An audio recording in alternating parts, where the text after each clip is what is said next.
Senhor esteja convosco. Ele está no meio de nós. Proclamação do Evangelho de Jesus Cristo segundo Marcos. Glória a vós, Senhor. Naquele tempo, os mestres da lei que tinham vindo de Jerusalém diziam que ele estava possuído por Beelzebu e que pelo príncipe dos demônios expulsava os demônios. Então Jesus chamou os seus e falou-lhes em parábolas. Como é que Satanás pode expulsar a Satanás? Se um reino se divide contra si mesmo, ele não poderá manter-se. Se uma família se divide contra si mesmo, ela não poderá manter-se. Assim, se Satanás se levanta contra si mesmo e se divide, não poderá sobreviver, mas será destruído. Ninguém pode entrar na casa de um homem forte para roubar seus bens sem antes o amarrar. Só depois poderá saquear sua casa. Em verdade vos digo, tudo será perdoado aos homens, tanto os pecados como qualquer blasfêmia que tiverem dito. Mas quem blasfemar contra o Espírito Santo nunca será perdoado, mas será culpado de um pecado eterno. Jesus falou isso porque diziam, ele está possuído por um espírito mau. Palavra da salvação. Glória a vós, Senhor. Pelas palavras do Santo Evangelho, sejam perdoados os nossos pecados. Amém. Podemos nos sentar. Neste nosso ciclo de reflexão dos textos bíblicos, em que deixamos que Deus nos fale através das narrativas bíblicas, avançamos um pouco mais no livro de Samuel. Agora neste segundo livro, na primeira parte, delineamos a vocação deste profeta, deste juiz, que também exerce uma função sacerdotal. Aquele menino que é uma promessa de Deus ao sofrimento de Ana, que não podendo compadecer, não podendo conceber, faz os céus dela compadecer-se na medida em que recebe de Deus a promessa de ser mãe daquele que se constitui como juiz e, ao mesmo tempo, é o primeiro dos profetas. Agora, não sobre Samuel iremos refletir, e estamos fazendo, mas iremos refletir sobre Davi, que é uma personagem toda especial do período histórico do Antigo Testamento, já que Davi é uma espécie de personagem paradigmático. Paradigma significa que em Davi nós temos um modelo, quase como que destacando que na história de Davi se estabelece algo de muito pessoal, que vai ecoando progressivamente ao longo das Sagradas Escrituras. Algo de muito pessoal e de singular, em primeiro por conta da eleição e do amor de Deus que alcança a figura de Davi. Um rei segundo o coração de Deus. Arriscaríamos a dizer, como vou retomando em vários momentos ao olhar para esta figura, que é aquela personagem mais amada por Deus no Antigo Testamento.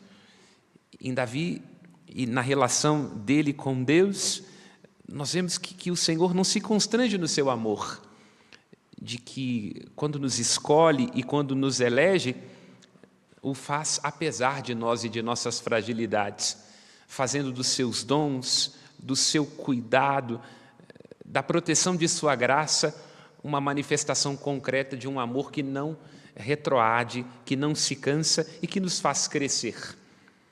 Esta é uma expressão presente no versículo 10 da primeira leitura que acabamos de escutar. Davi ia crescendo em poder e o Senhor Deus Todo-Poderoso o estava com ele. Davi é também personagem paradigmática porque nele nós vemos o que significa ser humano, demasiadamente humano. Não é à toa, na consciência de que em Davi é apresentada a beleza de uma história humana, nas suas tensões, nas suas contradições e nos seus avessos, que se atribui a autoria dos salmos das Escrituras a Davi. Porque os salmos não são uma outra coisa do que uma apresentação em linguagem poética e teológica daqueles que são os dramas da nossa existência. O nascer, o morrer, os nossos momentos de alegria, também de tristeza, nosso louvor a Deus e o nosso pedido de perdão. Podemos então dizer que estamos surpresos pelo fato de que o Cristo é chamado de o Filho de Davi. Em sendo o filho de Davi, é filho do homem, porque torna-se homem na medida em que assume as fibras de uma casa real. O Cristo vem como um descendente no sentido físico, no sentido adotivo da casa de Davi. E é precisamente por ser um filho de Davi, por nascer nesta casa, que ele se apresenta também como filho de Deus, não é? É filho de Deus, e em sendo filho de Deus, é filho de Davi, cumprindo a promessa que Deus faz a Davi de suscitar no seio de sua casa um descendente, cujo trono seria estável e cujo poder não se dissolveria. Aqui se situa a primeira leitura, o segundo livro de Samuel, apresentando o momento em que as tribos ungem Davi como rei. E aqui destaco, porque Davi já havia sido apontado como rei e tem que esperar anos até que, de fato, possa desfrutar do cumprimento da promessa que lhe havia sendo feita. Esta é, sem sombra de dúvidas, uma das capacidades que só pode vir a nós quando temos maturidade, quando temos inteligência emocional e quando confiamos em Deus mais do que em nós mesmos, a capacidade de esperar. Se Davi não tivesse confiança em Deus, cujas promessas não falham, se Davi não tivesse um equilíbrio sobre os próprios sentimentos, deixando-se morder pelo bicho da aflição, no tempo, segundo as suas próprias vontades, ele teria sido um usurpador no trono.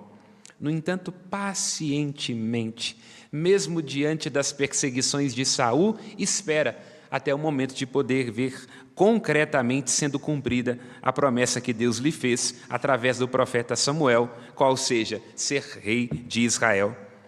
As tribos vão até Davi, diz a primeira leitura.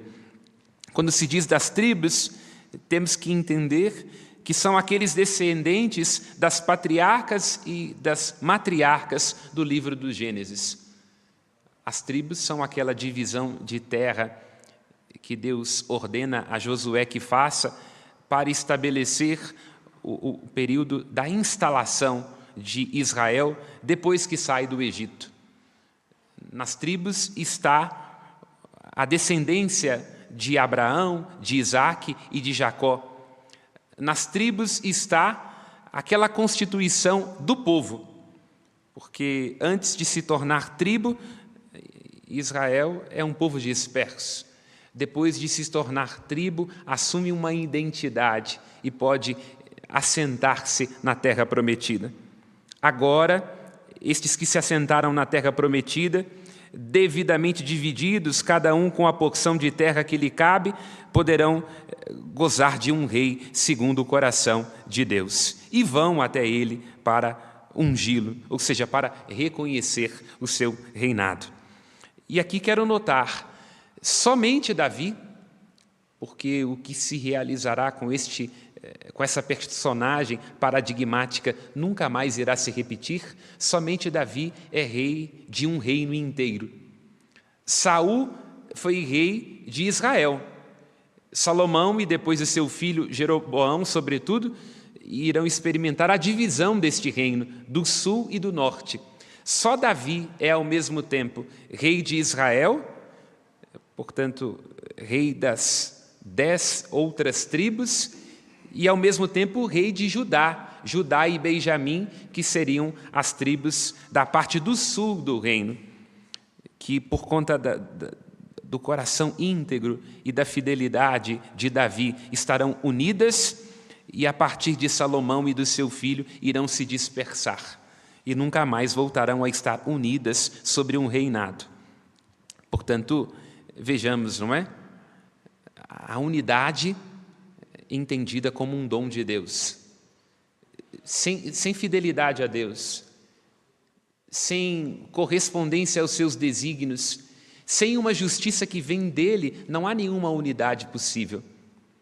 O que geralmente acaba conferindo uma certa amálgama temporária aos reinos deste mundo são os conchavos. As histórias dos grandes impérios deste mundo têm a ver com aquilo que um dá e que o outro cede, sobre esta ou aquela engenhosidade política que no momento conquista e depois se desfaz. Não. No sentido bíblico, o que confere a unidade ao reino de Israel e que irá amadurecer com a promessa de um reino futuro, tem a ver com o fato de que é Deus quem nos une. Deus quem nos une com a sua justiça, com o seu direito e com o seu amor. Porque sem Ele a gente perde a capacidade de se entender. Porque cada um irá dizer apenas dos próprios interesses e das próprias vontades. E lá onde sobrarem os interesses próprios e as próprias vontades, a gente perde a capacidade de escutar. Então, vemos ao longo da história da Escritura e também da história humana, que os reinos humanos tendem todos a ser como Babel, não se entendem e, ao não se entender, acabam se dividindo. Chama a atenção quando os representantes da tribo vão até Davi para ungí-lo rei, que eles dizem que estão dispostos a fazer de Davi seus ossos e sua carne. Eis uma expressão aqui que é uma sentença estilizada. Quer dizer, se nós vamos lá ao livro do Gênesis, quando Adão está diante de Eva e ele diz: esta é sim, é osso dos meus ossos e carne da minha carne. O que é que essa expressão quer dizer? Que não há possibilidade de nós estabelecermos uma aliança, seja no universo político, seja no âmbito das nossas relações, naquilo que elas têm de mais íntimo, se a gente não entende que o outro é algo de nós, nos seus vícios e também nas suas qualidades. Sem entender aquilo que diz respeito a você em mim e aquilo que diz respeito de mim em você, eu não consigo fazer uma aliança. Primeiro, porque sem entender que nós somos farinha do mesmo saco, eu não terei empatia e não terei sensibilidade com a sua fraqueza. Porque, antes de tudo, para que uma relação, para que um casamento dê certo, é preciso que a gente seja empático, faça das dores dos outros as nossas, porque senão a gente nunca dá lugar de fala àquilo que o outro está dizendo, porque aí dirá a respeito a você, porque tem a ver com aquilo que você não dá conta de fazer e eu não tenho nada a ver com isso. Então, sem me dilatar ao ponto de ir até você e as suas questões, eu não consigo fazer uma relação. Para que haja uma relação, eu tenho que encontrar algo de nosso, porque senão nós vamos nos perder nos nós. Entendeu? Para um casamento dar certo, é preciso que o esposo e a esposa vejam aquilo que eles têm de comum. É preciso que eles respirem em reciprocidade, porque senão nada é feito. Então, sem empatia, sem a capacidade de ver que aquilo que o outro está apresentando diz respeito a mim, não há relação, não há troca, não há aliança e não há reino. E, ao mesmo tempo, também é preciso enxergar osso dos ossos e carne da carne, porque o outro que está diante de nós nos suscita também com a sua fraqueza. E a nossa tendência diante da fraqueza do outro é dizer que a gente não tem nada a ver com isso. E não perceber que, não raro, aquilo que nos incomoda fora tem a ver com o que não está assumido, não está respirado e aquilo que não está digerido dentro de nós. Toda relação, para ser verdadeira, para ser duradoura, toda aliança tem que ser uma assunção verdadeira também dos ônus de estar com essa pessoa. Aquilo que o outro traz de fraqueza, aquilo que o outro traz de limite, tem a ver comigo. E eu serei continuamente solicitado neste lugar. Entenda, espero não estar sendo muito abstrato, fazendo esta midrash, no livro do Gênesis, quando Adão está diante de Eva, ele diz: essa sim é osso dos meus ossos e carne da minha carne, indicando que um casamento é um movimento de saída de si até o encontro do outro. É um movimento de morte para si, para poder viver para o outro. E é um movimento de oblatividade, onde eu não posso apenas reivindicar, mas que eu tenho que doar. E isto que vai acontecendo muito concretamente no contrato matrimonial, porque um matrimônio é um contrato, e se você não acredita que é um contrato, experimente decepcionar o inimigo que dorme na mesma cama, que você vai ver que é um contrato sim, tem que ter divisões de bem, alguém vai ter que assinar um papel, e você pode, dependendo do que fizer, até ser preso. Então, o matrimônio, no sentido micro, pequeno, entre duas pessoas, acaba sendo um paradigma, acaba sendo uma metáfora daquela confiança, daquela reciprocidade, daquela assunção do ônus e do bônus, que vai caracterizando cada uma das nossas relações. Então, nós poderíamos dizer que um matrimônio, de que amar uma pessoa com fidelidade, com reverência, com diligência, vai nos acostumando a amar e a fazer aliança com outras coisas na vida. Porque sem a capacidade de perceber que não é bom que a gente esteja só, que não é apenas sobre os nossos interesses, sem perceber que aquilo que você traz tem a ver também comigo e não é apenas uma coisa que você tem que carregar sozinho, nenhuma relação é possível, nenhum casamento será possível, nenhuma amizade será possível, nenhum reinado será possível.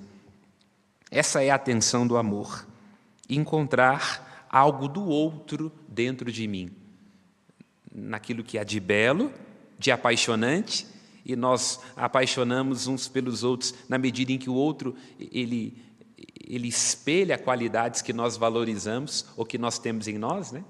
Isso é que é a paixão. A gente se projeta sobre o outro e se encanta com o outro.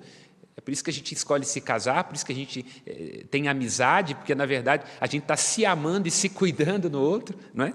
Então, naquilo que é de belo e também naquilo que não é tão belo assim. Porque o amor nos impõe a consciência da dívida. Nada queirais dever um ao outro, lembra o apóstolo Paulo na carta aos Romanos, senão o amor. O rei de Israel, para ser rei verdadeiro, deverá se compreender a si mesmo como um devedor. E assim cada um de nós que foi constituído rei e rainha no dia do batismo, também tem que se perguntar sobre as suas dívidas. O que é que eu devo ao mundo? Não o que o mundo me deve, não é? Porque certamente se eu tivesse que perguntar para você sobre quais são as dívidas do seu esposo, da sua esposa, do seu prédio, dos seus parentes, você teria uma lista para dizer: não me deve isso, tem que fazer aquilo, esse é o compromisso, está faltando nisso, está faltando aquilo.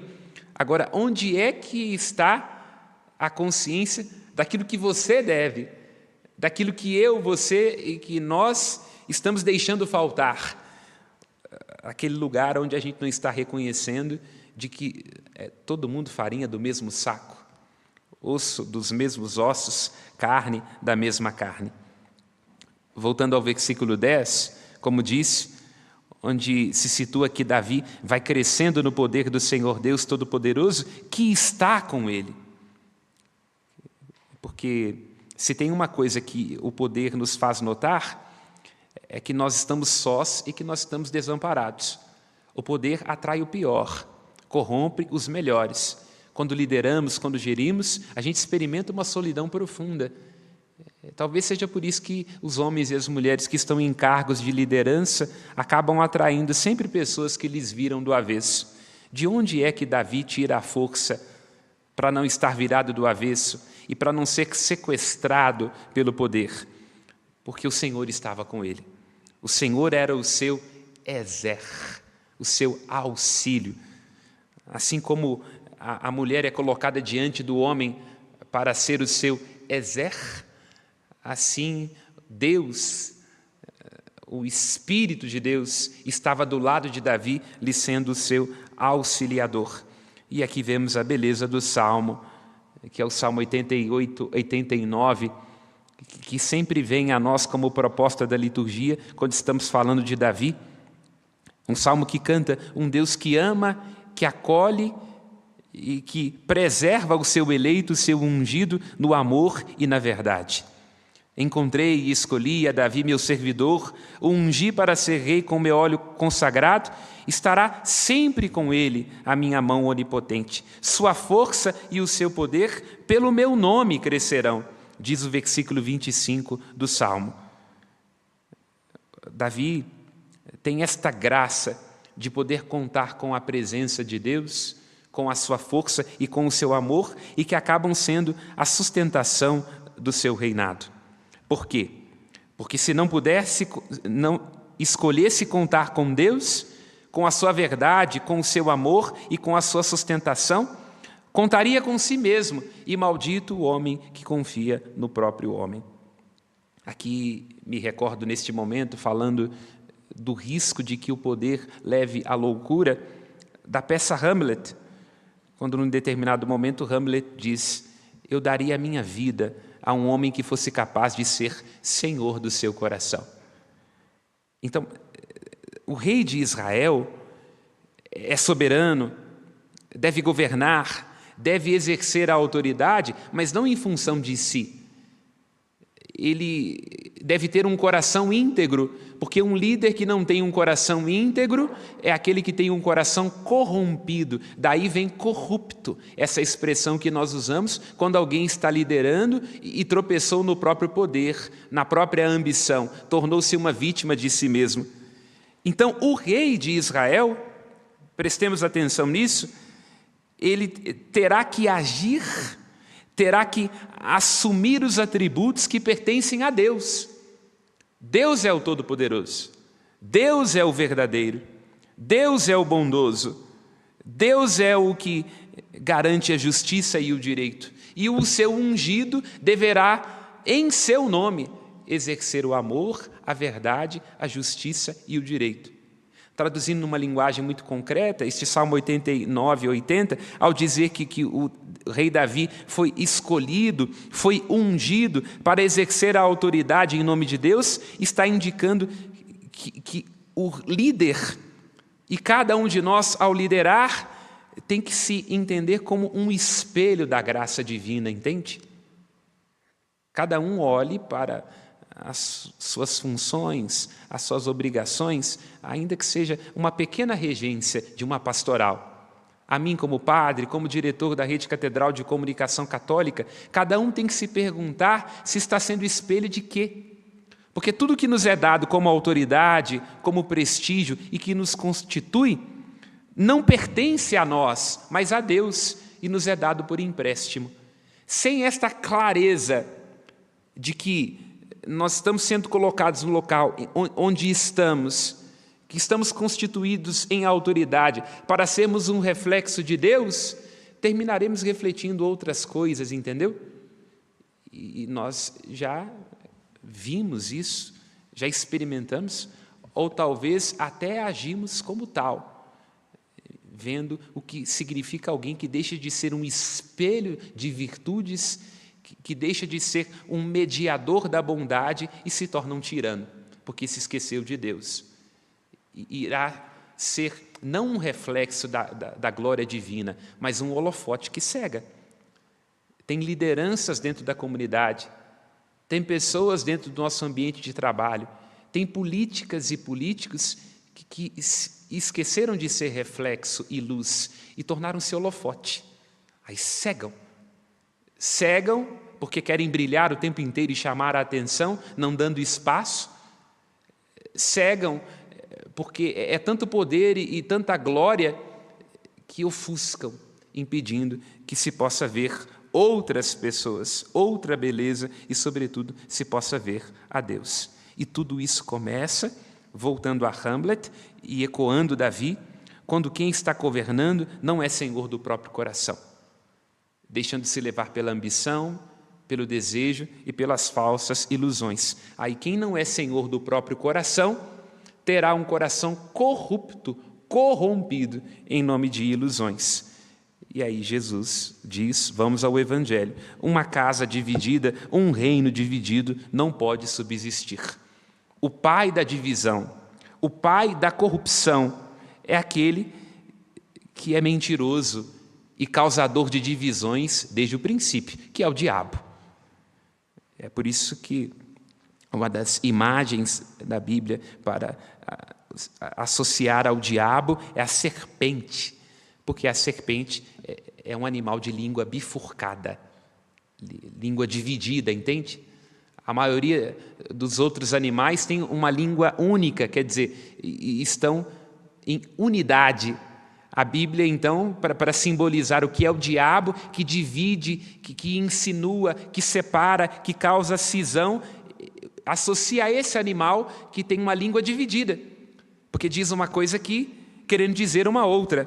Então, lá onde numa comunidade, numa pastoral, num ambiente de trabalho, num casamento, houver excesso de holofote, houver um coração perdido, houver um tropeço das próprias ambições, houver um estreitamento de perspectiva, ali haverá o diabo. E onde houver o diabo, haverá uma divisão. E para traduzir num exemplo muito concreto, quando nós estamos sobre a influência do diabo, há sempre um divórcio entre aquilo que a gente fala e aquilo que a gente faz. Quem está a serviço do diabo faz um elogio querendo seduzir. Quem está a serviço do diabo reveste de preocupação com a moral e com os bons costumes a inveja do outro. Quem está a serviço do diabo está o tempo todo dizendo para o padre, para alguém dentro da comunidade, alguma coisa para inflar os ânimos na reunião do CPP. E Jesus diz, um reino dividido não poderá subsistir. Não está aqui presente, mas quando os sinóticos tratam desse trecho, se acrescenta uma expressão que não está aqui no Evangelho de Marcos. Se é, todavia, pelo dedo de Deus que os demônios estão sendo expulsos, então o reino dos céus chegou para vós.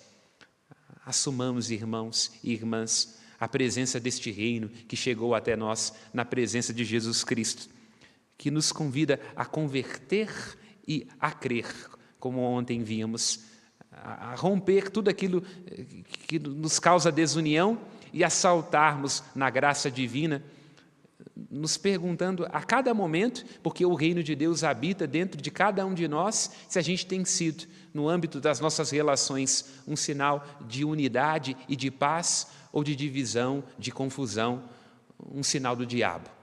Louvado seja nosso Senhor Jesus Cristo. Seja louvado. Aos céus apresentemos nossas preces.